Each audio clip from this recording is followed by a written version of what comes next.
राज्य में बदलापुर घटना के विरोध में प्रदर्शन जारी है। आज वर्धा में जिला महिला कांग्रेस कमेटी ने पत्थर को राखी बांधकर अपना विरोध प्रकट किया। बदलापुर घटना के खिलाफ महिला कांग्रेस कमेटी आक्रामक नजर आई। महिलाओं ने पत्थर को राखी बांधते हुए कहा कि सरकार पत्थर की तरह है। महिला ने नारे लगाते हुए कहा कि हमें लाड़की बहन के लिए 3000 नहीं चाहिए, हमें सुरक्षा चाहिए।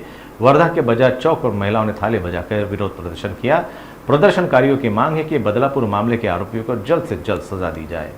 काँग्रेस आंदोलन करतोय। आम्ही ह्या दगडाच्या सरकारला सांगू इच्छिते की आम्हाला लाडकी बहीणची योजना नाही पाहिजे, आम्हाला 1500 रुपये नाही पाहिजे तुमच्याकडून, आम्हाला सुरक्षा पाहिजे। आणि हा सरकारला आम्ही सांगतोय की आरोपींना तुम्ही फाशीची शिक्षा भर चौकात द्या किंवा दुसरे लोक अशी अपराध नाही करू शकत। आज आम्ही दगडाला राखी बांधली आणि ह्या राखी बांधून रक्षाबंधन आम्ही साजरी केली, हेच दाखवायला की आम्हाला ह्या दगडाच्या सरकारला सांगायचंय की आम्हाला तुम्ही नकोय, हे दगडाचं सरकार नकोय, आम्हाला पंतप्रधानला आणि गृहमंत्रीला सांगायचंय की महिलांना सुरक्षा द्या आणि लवकरात लवकर आरोपीला भर चौकात फाशीची शिक्षा द्या।